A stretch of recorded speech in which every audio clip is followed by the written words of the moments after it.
Bills Mafia was good. This is Striking with Stevie, and I am who they call Stevie. I got my right hand with me, Jonte Berry. And in this episode, we're gonna be talking to head coach of the San Diego Strike Force, Taylor Jennison. Share, subscribe, and pancake that like button. Keep striking, baby. I was just out there throwing the rock at a young age. It's just where I knew as a kid I wanted to be a coach. What's going to be the difference to get over that hump and take this West? Being able to be a more balanced football team and be physical and win every short yardage situation. So training camp starts Friday, and then first practice is on the 17th. Well, shoot, I ain't called this. Let's call it open field, and it worked out for us. And it worked out. Yep. Wow. Just a little quick pitch out there. All right, fellas. TG, thanks for coming through, brother. Appreciate you having me.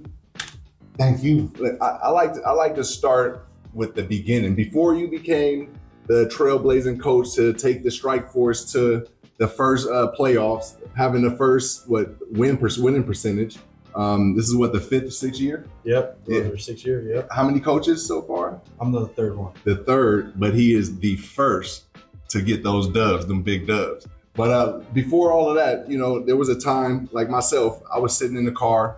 My stepdad hit me up, hey, you want to play football? And inside, I was terrified. But outside, I was kind of like Marty McFly, you know, with you call me a chicken, now I'm ready to go.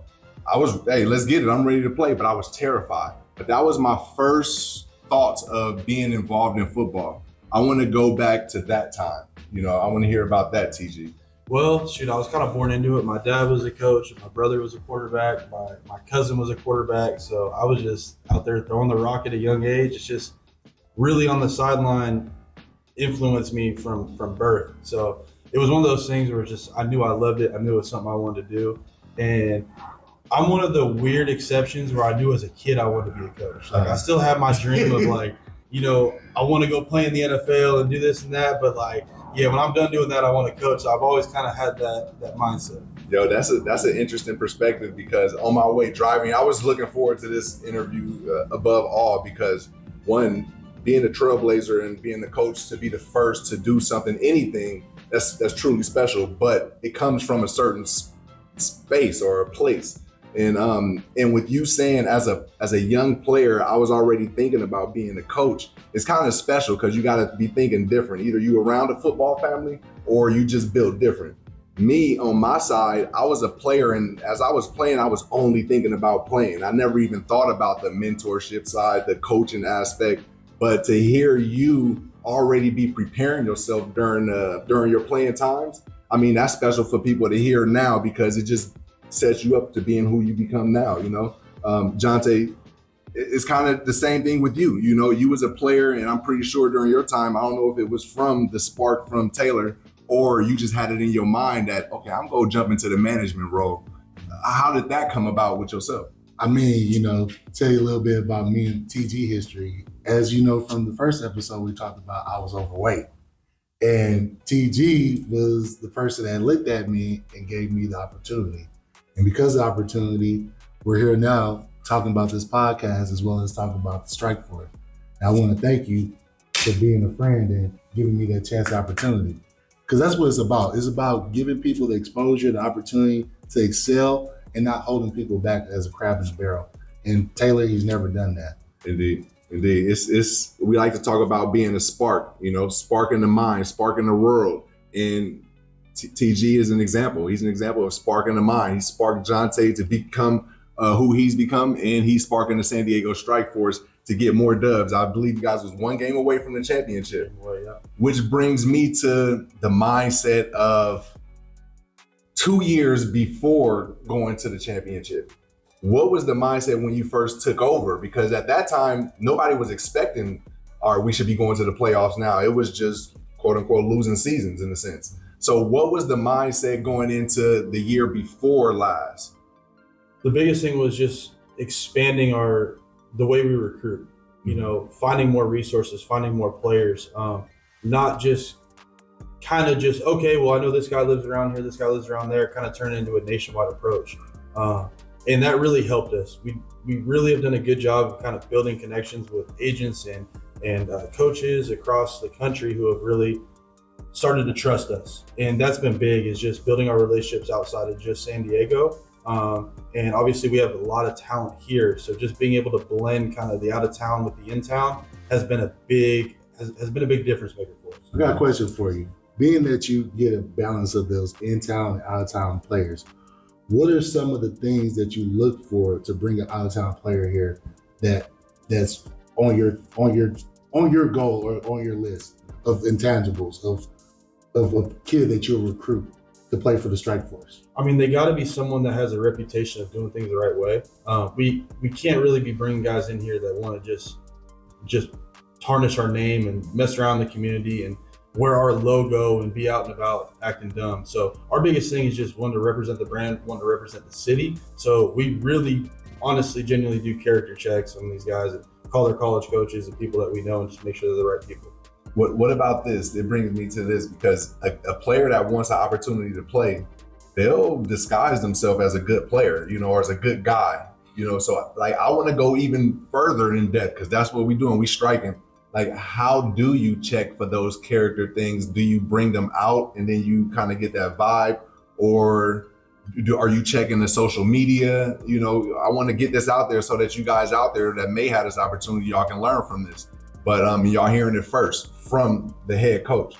So is that something that you guys look into? Like it gets as deep as going to the social media pages? I mean, the social media is the easiest way to get in trouble. You can get in trouble from just sitting at the house. Mm-hmm. So that's my biggest thing is like, yes, I do check social media. I mean, like, yeah, people are afraid to do what they do, but like, if I'm seeing stuff that isn't really representing our brand properly and people follow them, which, a lot of our players have a good following on social media. I'm like, how do you have 10,000 followers? Like, come on, man. But no, these guys do a great job of, promoting themselves and kids are watching. And like me as a high school coach, like our players come around. They come around our players and hang out. And I just want to make sure I'm bringing the right guys around. Yeah, that's really good to hear because I didn't grow up in the social media era, but I seen it as a tool to connect with community, and I utilized it for good and bad. I'm not gonna lie, I was a victim of both, but I'm at a point where I understand how to use it, and seeing the players like on the Strike Force utilize their star power to get sponsorships and to promote themselves to the community is pretty special, and I'm glad that we got to speak on that. So I want to ask you this, Stevie. Being that you were kind of the first of that social media era, what were things that you saw that you was like, okay, I could see this getting bigger? Well, just the back and forth with the community. So my story, I feel like I made the team because of my connection with the community. As a 7th round draft pick, you don't really get too many opportunities. You don't get the same ops that you get as the guy who got drafted with you who was in the 2nd round. You don't get the same, hey, good jobs. Hey, I like what you're doing there. You don't get all of that. So what I did was I utilized the fan base, which was thousands of people, the Bills Mafia, thank you all. And I got them on my side. They was speaking for me through the group chats and in the social media world. And I seen the power that they had. And that's when I knew like, this social media is pretty special. And it led to many sponsorships like this PSD. I don't know if people recognize that, but this briefcase was from Pan-Sagan Underwear, my guys from Hornell, New York. And now it's global, and it all started with just that connection with the community. So yeah, it's very useful. The community's big. And I mean, I just seen an Instagram post you posted yesterday where you was talking about Josh Allen and the Bills. It had over 30,000 views on Twitter. Yeah. The power of social media has came and has made it really big. And kind of want to ask you about that. What are some of the things, as far as social media wise and exposure, that you're bringing now, now that the Strike Force is the hot new trend? I mean, the biggest thing is just promoting this great city on top of our brand that we're trying to make great. The city of San Diego is already a great brand. The Strike Force is one that we are trying to make a destination for players to come to. And you being someone that came out and played here, you've seen the growth from 2019 till now. And I'm not going to say that recruiting's easy, but it's gotten a little easier now that we're a little more legitimized and bringing the right players in and showing that we can win and playing in a new venue, Front Wave Arena, which I got to see yesterday. Beautiful. Unbelievable. So I just feel like we're doing all the right things. So social media has helped show all the things that we're trying to do and where we're trying to go. And we have a great team that's been pumping out content and doing all that good stuff, and players love it. And to kind of strike more on what Stevie and what we're talking about, I like the fact that you're bringing up the players. Let's talk about some of the returning players and as well as their impact on what you see of them on this upcoming season. Like in particular, our quarterback, Nate Davis. Absolutely. Tell us a little bit about him and how y'all started and how he came about the Strike Force. And do we have 2 hours to talk about that? So going back to my playing days, I played against Nate. Nate was at the Amarillo Venom, and I was playing for the Duke City Gladiators. And Nate's older than me. It's ironic. I'm coaching him now. He's older than me. But I just remember watching this quarterback, like he's taking a one-step drop and getting the ball out before anyone can even consider driving on a hitch. And if you want to press, he's taking a one-step drop and getting that ball up and over. That 2 ball, but it's like a 1.5. Yeah, that ball is coming down. And I'm like, this dude's cold. So, trying to learn this indoor game, I'm not used to playing it. I kind of stole some of the stuff he was doing and incorporated to my game. So I went from taking what I thought was a very good outdoor 3-step drop to, man, I'm catching and getting the ball out. So I learned that from Nate when I was playing back then. And just kind of being someone that's invested in indoor football and watching, I became a fan of kind of his game. And when he ended up going to Duke City and I kind of got into coaching, I was always watching Nate, and we had an opportunity to trade for him. And that really has changed a big trajectory of where we are. Was kind of bringing that vet presence in the building, someone that can distribute the ball to these young receivers and provide points. So, we got Nate. He's back for his, I don't even know how many seasons this is for him. 20th. Just shy of. If not 20th. But he knows what he's doing. He's training. He's getting ready to go. And I'm excited for the group of receivers that we're going to put around. Well, that's pretty cool. I'm sorry to cut you off. Oh no, you good. I just thought that was pretty cool that you played against him and you was learning from him, and then now flip side, you guys are working with each other and become the first team to make it to the playoffs. One game away again from the championship. So that's pretty special that you was able to evolve your game and become humble. Because some people get in a position and they only what I do, only what I say or what I implement. And in order to get further, you gotta be a sponge, and that's pretty cool that you was linked up with Nate. And with that being said, now I know that makes your job a little bit easier because you have a guy that's leading the team and y'all got years with each other. Going into this season, what will you guys be doing different from last year? Last year was great, it was a success, 1 game away. But what's going to be the difference to get over that hump and take this West? So here's the thing. We can't rely on just Nate throwing a fade ball and bailing us out of short yardage situations. We need to win the line of scrimmage this year. And we understand that. So what we're going to implement is just being able to be a more balanced football team, not be as pass happy as we have been. And Nate's bought into doing what's necessary to win games. So My biggest thing is our team motto is going to be physical and win every short yardage situation. Absolutely. Because that's been a struggle. Indeed. I love the fact that you say you throw in that Nate is bought into that, because that's another tough thing to tell your friend first, somebody you learn from, hey, we're not going to pass it as much when he can sling that thing all day. That's great signs. That's great signs to come for the San Diego Strike Force.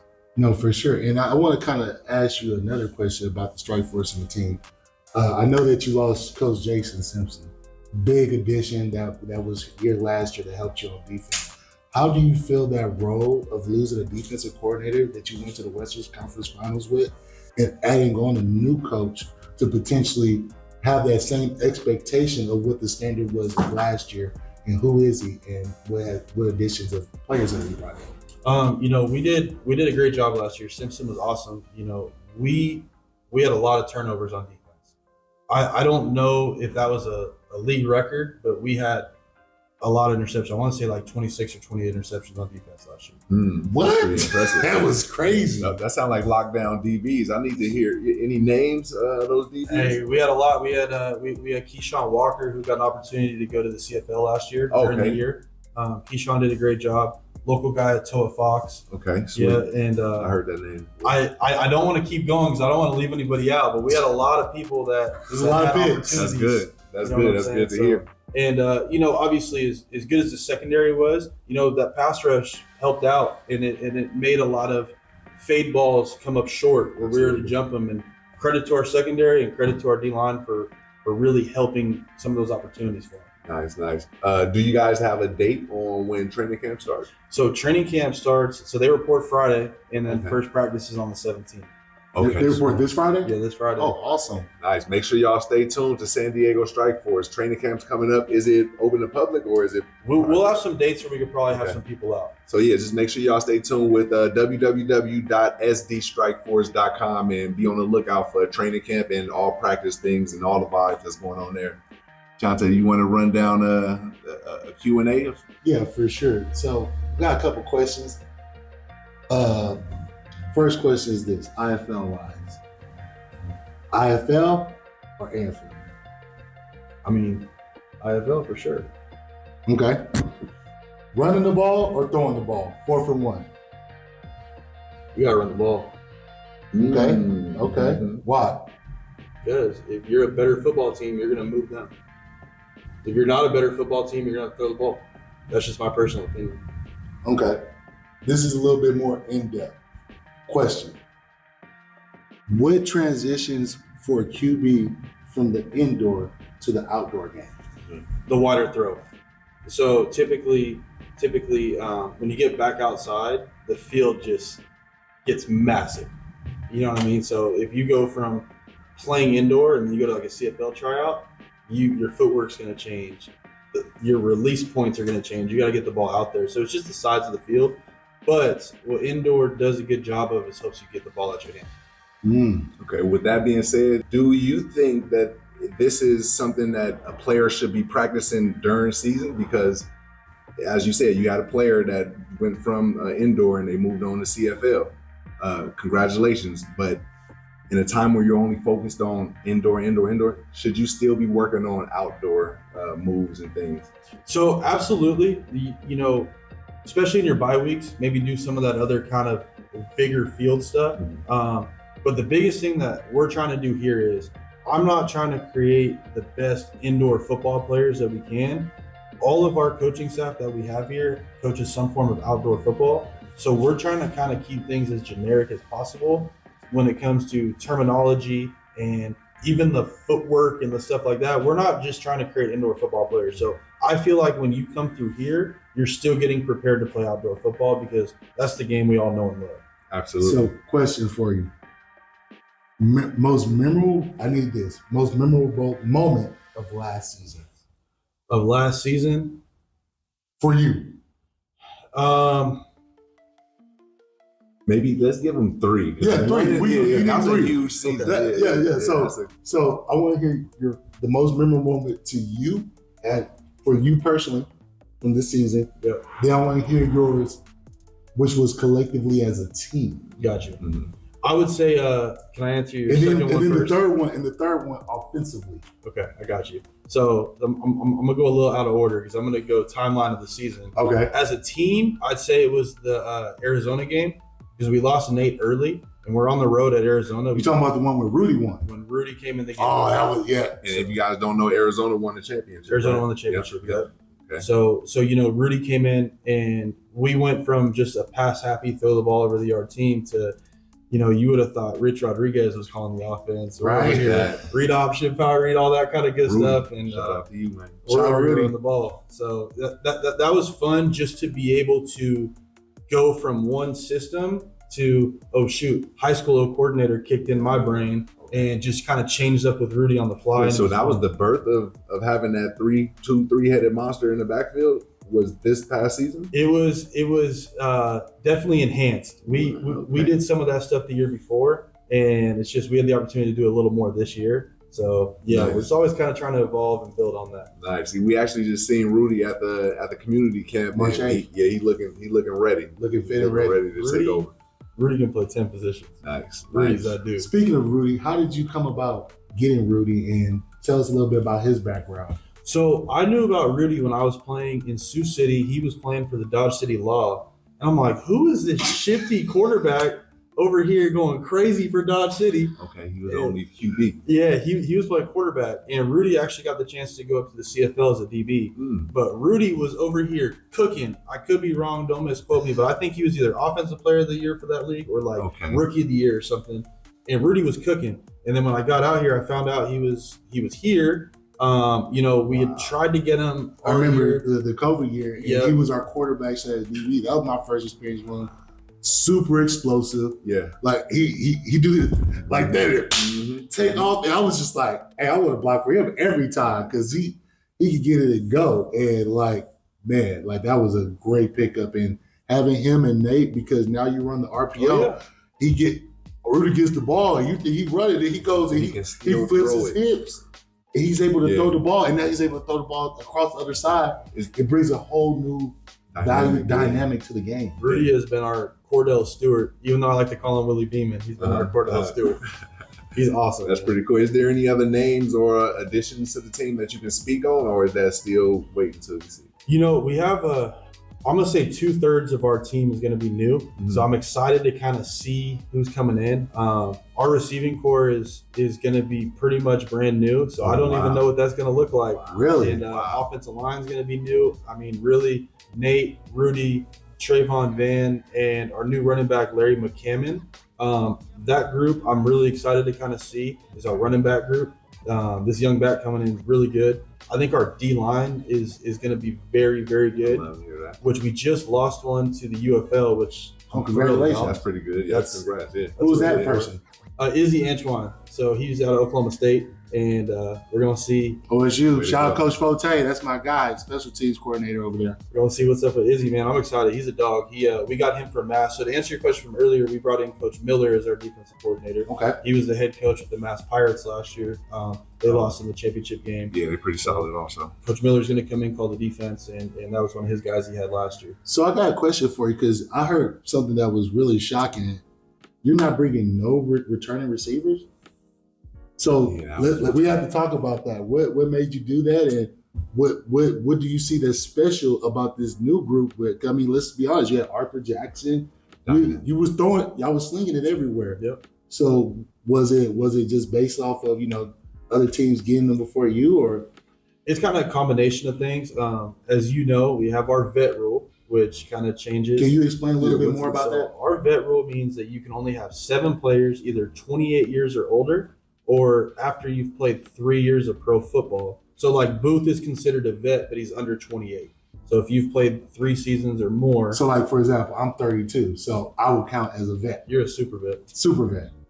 Yeah, exactly. No, but yeah, so that would be the vet rule. We only get 7, and we had to make some decisions with our vets this season. And we had a great receiving core, but it's just a direction that we went, and we're excited to kind of see how this group is. Makes sense. And so being that you have such a young receiving class that hasn't been no cohesiveness, what is your plans for with the quarterbacks to get them on board with them so that way they have some type of unison as well? So here's my favorite part of this situation. You'll appreciate this too. One of our receivers who's from the Bay Area is driving a couple guys down, and they never even met each other. That's good. Calls and social media and group texts and stuff like that. So these receivers have already been talking all off season. That's good. And I'm not gonna say they're clicked up, but they're talking. They're talking about things that we're trying to do, what we did last year. Offensively, what we can do and how we can utilize them. And they're asking me a lot of scheme questions all the time, which I love. They're already thinking they haven't even been here yet. Exactly. That's good. That's really good to hear. That's really good to hear. Any of these guys, because you spoke about you met Nate Davis earlier, you ran into Rudy Johnson earlier. Is there any special connections with any guys on this upcoming team? I really wouldn't say, that I've worked with or had experience with. Maybe Ernesto Lacayo, our kicker. Oh yeah. So he's the only other original. From that time that seen the struggles to where we at now. Yeah, I believe I've seen his social media always showing kicking schemes and workouts. Yeah, he's a good follow. He's a unit, man. Yeah. He's a unit. 20-year vet. Been playing almost 20 years. So we got a couple super vets on the team. Yeah, he's made all the kicks. And he's got probably most of the deuce kicks as well. Yeah. So a deuce. I'm glad you brought that up. So a deuce is when we kick the ball off. If you make a field goal, you get 2 points. So, but if you miss, it's a touchback. Ball goes to midfield. It goes to the 20. So it's tough if you miss. But Ernesto, I want to say, scored 25 points in a game last year. That's wow. As a kicker. Wow. As a kicker. And we y'all. have that weapon on the strike force. So be on the lookout for our kicking game. So I know you gave us the Rudy in Arizona. Which one was that out of the three? Was that was the team. that was the team? Yeah. Okay, now your person. I would say, I want to say our playoff game that we won, because that Against was Bay Area? Yes, but I'm just gonna say the home win against Vegas late in the year, because that was a situation where we could clinch our first playoff spot. And our thing was, we can't worry about being in the playoffs till we make it. So just the excitement of that locker room after winning at home and seeing the excitement of our home fans, and we're still building a fan base, and seeing them support us and being loud and having a great environment. That was just, the ambiance of that experience is a lot of fun. Was there any adversity in that game? Or were you guys winning that entire game? And It was one of those neck and neck games the whole game, and then we kind of just had a 4-minute drill and then kind of messed it up a little bit, and then they got the ball and then we had to get a stop and we won the game. and made that stop. That's pretty. That's good. That's awesome. I'll tell you my favorite strike. This is the overall Strike Force moment. 2019. You'll remember this. Our first win ever at Pachanga. We're playing against Cedar Rapids Kings. Cedar, yep. It's third down. This mind you, I told you this background between me and Taylor. You know, I tried out on team, so I'll go up to Taylor. We need the first. I tell Taylor, and mark my words if I'm lying about this, I'll say, Taylor, run the ball behind me. And he was like, all right, we'll run it. And so we ran it. We ran inside zone left. I took my steps. I drove the dude so far back, but they called holding on me. Yep. So they brought it back. So then, to win the game, we threw a slant to Hoodie. So we didn't throw a slant. Close. Hoodie got the ball. That was the thing. I called a 2-point play in the middle of the field.